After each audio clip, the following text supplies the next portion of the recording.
1945. World War II is finally over. Europe is filled with tens of millions of refugees. 2 years later, Great Britain lost control of Southeast Asia. India and Pakistan win independence, and 7 million Muslim refugees exchange places with 7 million Hindi refugees. Today, not one of these people is a refugee. Not one. They have integrated into their host countries and built new lives.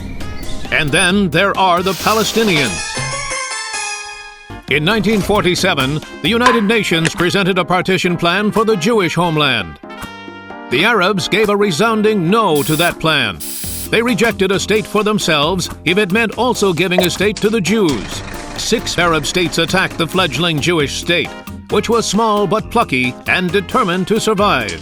In the meantime, many of the Arab inhabitants left their homes because of the war and the promise by Arab leaders that the Jews would be defeated quickly. They planned to return when they won the war and the Jews had been thrown into the sea. To their great surprise, they lost. Several 100,000 Arabs had become refugees. Later on, they would be called Palestinian refugees.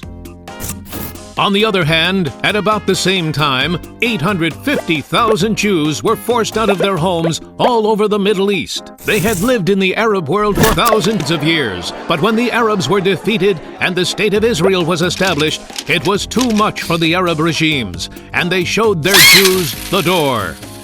Therefore, you could say that the Arabs and the Israelis exchanged populations, much like in Europe after World War II, and much like the Hindus and Muslims in India and Pakistan, and leave things at that. But the Arabs aren't willing to leave things at that.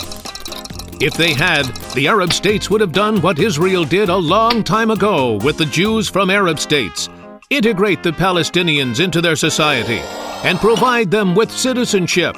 Wow, what a not revolutionary idea!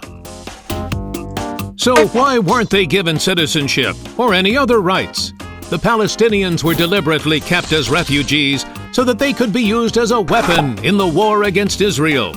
And why would the Palestinians, who supposedly want to establish an independent state, struggle at the same time to send their refugees to live in Israel, a different state?